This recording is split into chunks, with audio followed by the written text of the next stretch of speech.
अपने दिल में दोहराते जाइए।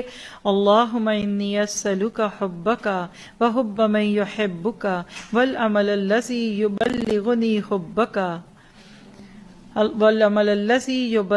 हुब्बका अल्लाहुम्मा जल हुब्बका अहब्ब इलैया मिन नफ्सी व माली व अहली व मिनल माइल बारिद। 2496 मिशकात की रिवायत है। अब आप आमीन कह सकते हैं।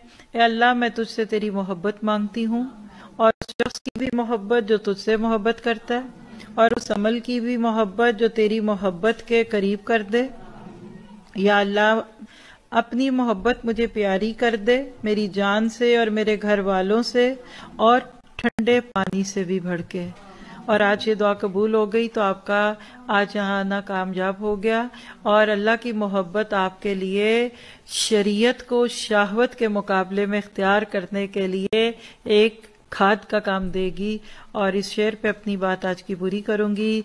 यह नगमा फसल गुलो ला इलाह का नहीं पाबंद, बहार हो के खजा ला इलाहा इल्लल्लाह, यानी ला इलाहा इल्लल्लाह मुझे है हुक्म अज़ां।